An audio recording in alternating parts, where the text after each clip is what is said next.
Тұрсынбек Қабатовтың тоқалы Айман желіде қатты танымал болып келе жатыр. Және ол Инстаграмға өзінің оқырмандарына тайны санды ойнап сыйлық берумен жарысып келе жатыр.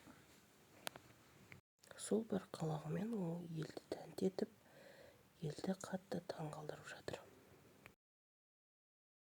Не істейміз, біз қолымыздан келген жасадық, шақырдық. Мүмкін ол кісінің де әлі алда ғой. Кәдімгі көрермендердің естерінде болуы мүмкін.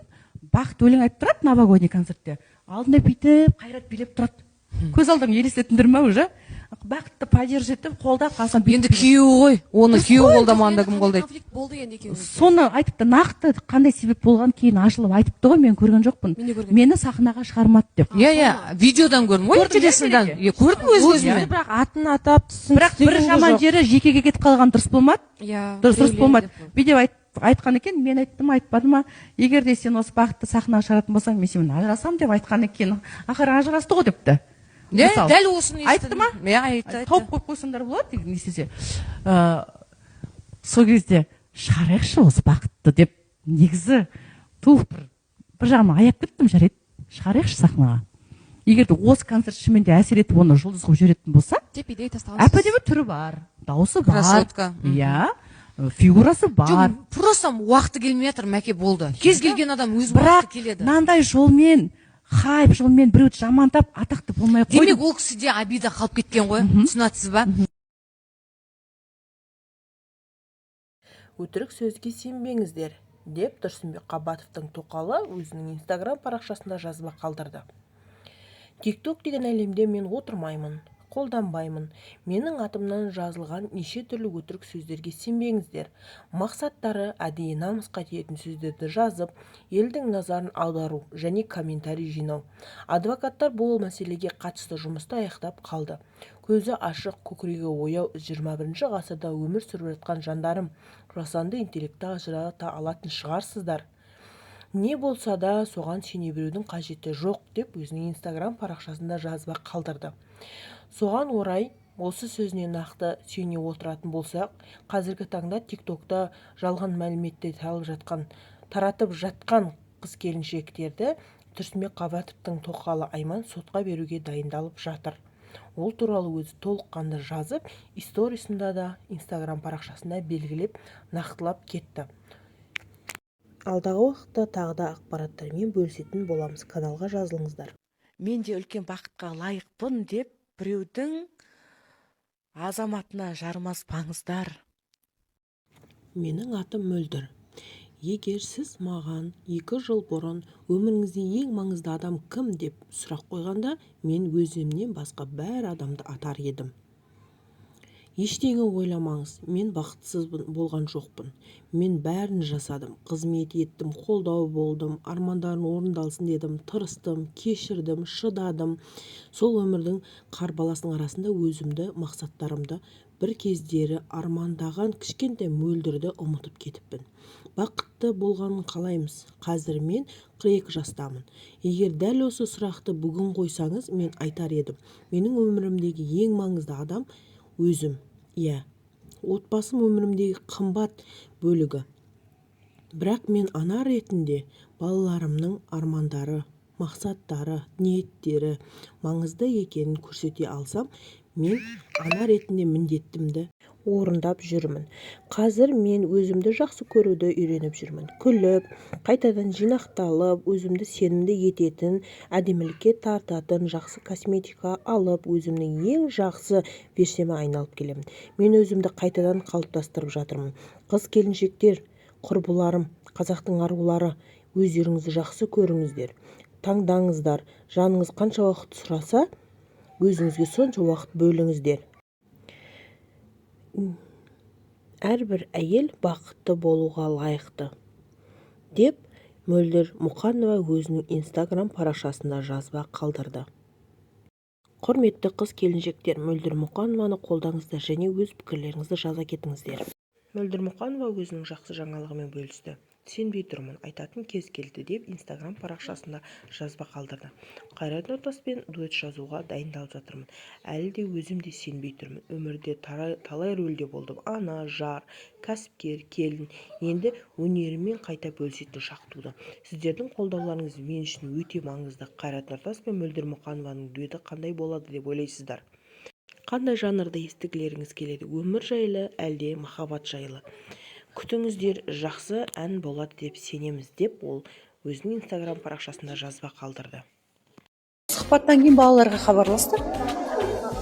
Балалармен сөйлесті, әдемі енді басқа елде оқып жатыр, сөйтіп қызына әдемі саған рахмет деп айтқан екен. Папа сен жүрек елжіреп, дауыс дірілдеп тұрған екен.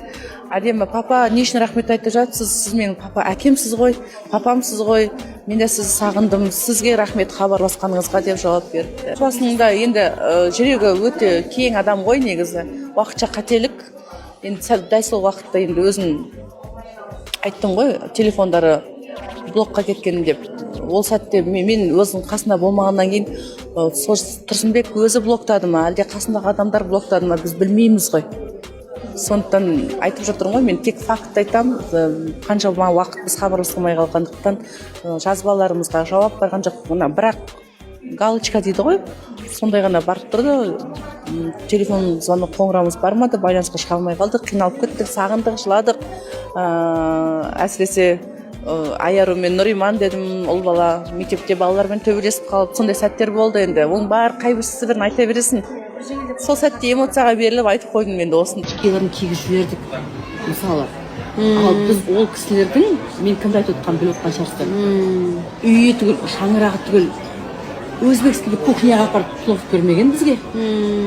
Тұрсынбек Қабатов деген әйгілі адам ауылына Алматыға батып тұрған уақытта мен сыйламай қойсын, Тұрсынбек Қабатов сыйлау керек. Себебі Тұрсынбек оның күйеуіне жұмыс берді, атын шығарды. Ол күйеуі сол тапқан табысын үйіне апарды. Оның жаңағы сөйлеп отқан әйел соның нанын жеді. Ол нанды бала шағасы жеді. Сонда қайтарымыз осы сөз болғаны ма, сол жеген тағамдарын арам болып кетті ғой. Арамынан кетті ғой. Бір Алланың қолдауымен Қайрат Әділгерейді Тұрсынбек Қабатовтың әзіл әлем театр көтерді дегенге 100% қолмен аяғын көтеріп тұр. Иә деп айта аламын. Ал оның әйелі жасап отқан опасыздығы, деңгейі төменділігі өзі білсін ары қарай жеткізе беремін деп осы айтқан. Сөз құдіреті деген дүниеге тағы да таңғалып отырмын достар. Кімге ниетлейсіз, қандай ниетте айтасыз, сол өз басыңызға оралады екен. Мына шығарып жатқан кино бүкіл ел болып талқылап жатыр. Жақсы айтып жатқандардың саны көп. Бір-екі негатив айтқан адамдардың сөзіне еріп кетіп жатқандар да бар. Ол киноны көрсе де көрмесе де, иә. Сондықтан да айтылып жатқан әннің өзі бірден хит болып кетіп жатыр. Әндердің өзі. Ол да тұнып тұрған бақ. Мінекей, бұл кинода айтып жатқан әндерім де, жасап жатқан әрекеттерінің барлығы бақ болып басына қонып жатыр. Баққа ешкім таласа алмайды. Жоғардан келген бақ ол. Сондықтан сол келген бағымды көре алмай жатқан жандар ғой сөйлеп жатқан. Аллаға сан шүкір деймін, баршаңызға рахмет. Жаңағы әнді тағы тыңдап өтіңіздерші. Өте әдемі айтылған сөздер, әдемі тілектер. Бәріне тілекшімін, бәрі жақсы болсын. Очкилерін кигізіп жібердік, мысалы. Ал біз ол кісілердің, мен кімді айтып отқанын біліп отқан шығарсыздар. Үйі түгіл, шаңырағы түгіл, өзбекскийге кухняға апарып плов бермеген бізге. Тұрсынбек Қабатов деген әйгілі адам ауылына Алматыға батып тұрған уақытта мен сыйламай қойсын, Тұрсынбек Қабатов сыйлау керек. Себебі Тұрсынбек оның күйеуіне жұмыс берді, атын шығарды. Ол күйеуі сол тапқан табысын үйіне апарды. Оның жаңағы сөйлеп отқан әйел соның нанын жеді. Ол нанды бала шағасы жеді. Сонда қайтарымыз осы сөз болғаны ма, сол жеген тағамдарын арам болып кетті ғой. Арамынан кетті ғой. Бір Алланың қолдауымен Қайрат Әділгерейді Тұрсынбек Қабатовтың әзіл әлем театр көтерді дегенге 100% қолмен аяғын көтеріп тұр. Иә деп айта аламын. Ал оның әйелі жасап отқан опасыздығы, деңгейі төменділігі өзі білсін ары қарай жеткізе беремін деп осы айтқан. Сөз құдіреті деген дүниеге тағы да таңғалып отырмын достар. кімге не тілейсіз, қандай ниетте айтасыз, сол өз басыңызға оралады екен. Мына шығарып жатқан кино бүкіл ел болып талқылап жатыр. Жақсы айтып жатқандардың саны көп. Бір-екі негатив айтқан адамдардың сөзді ертіп жатқандар да бар. Ол киноны көрсе де көрмесе де, иә. Сондықтан да айтылып жатқан әннің өзі бірден хит болып кетіп жатыр. Әндердің өзі. Ол да тұнып тұрған бақ. Мінекей, бұл кинода айтып жатқан әндерім де, жасап жатқан әрекеттерінің барлығы бақ болып басына қонып жатыр. Баққа ешкім таласа алмайды. Жоғарыдан келген бақ ол.